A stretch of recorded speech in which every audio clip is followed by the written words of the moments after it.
Mr Chairman. Mr. Chairman. I'll take the Minister at this point. Thank you, Mr Chair. There's been a very interesting debate tonight. I'd like to thank all participants for their contributions. I think that there's been some intelligent contributions from both the National Party and the Labour Party, and I think they've been very helpful. However, there's a few things I want to talk about just to respond to some of the comments. First is around the Serious Fraud Office and its powers. As has been rightly said, these powers have actually been in place for 22 years. This is not a recent phenomenon. It has been around for 22 years with wide-ranging powers. The previous government did, as has been noted, wish to roll or merge the Serious Fraud Office into the police, and they clearly thought that that was going to continue to happen because that's the rationale they tell us for the way that they first, initiated this particular bill that we're debating tonight.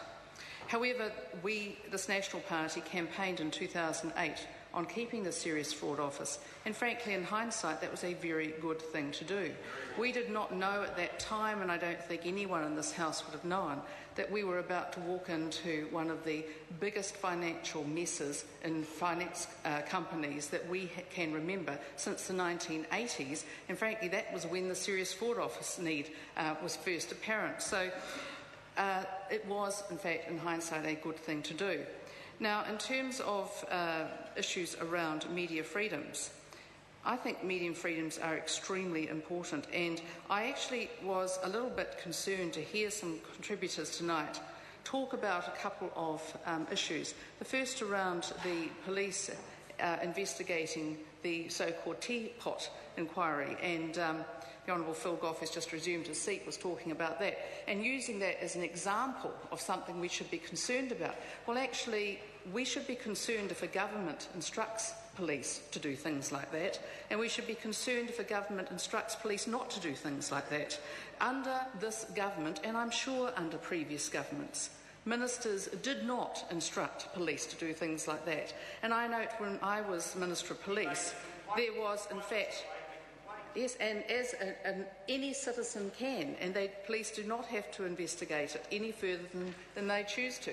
Just as when the Honourable Darren Hughes was in the media, involved in media and police investigations, I was instantly accused by some in the Labour Party as being involved in it. I didn't even know about it. I found out, like everyone else did, by gossip around the place.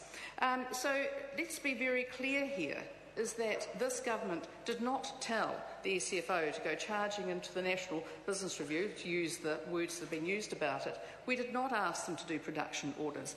What we asked people to do is to actually perform in accordance with their obligations. The Serious Fraud Office at that time was investigating South Canterbury Finance. Frankly, there has been one fraud after another, just recently shown in some guilty convictions around South Canterbury Finance. This is a very difficult situation, and I would have thought that most people here would think about why we have those powers. Now, the other point I want to make really about this evening's debate is that what I'm hearing from the Labour Party is that they, in essence, agree with this bill. That's what I'm hearing, except for the fact it doesn't include the Serious Fraud Office. That's in essence. And I've worked with Charles Chauvel to get some amendments through, which are putting in our SOP to try and help the media freedoms and to deal with some other issues. The Serious Fraud Office Minister, the Honourable Anne Tolley, has agreed to make sure that Serious Fraud Office reports in its annual report about its examination orders and reduction orders and what it does and when, so that we as a Parliament can have some confidence in that these are not being overused. And I think that's a very good thing, and I thank the Minister for that. But I think it is important to understand that if this bill does not get through, on the 17th of April, all police covert surveillance is turned off. All of it. That's it. Nothing else. That's it. It's gone.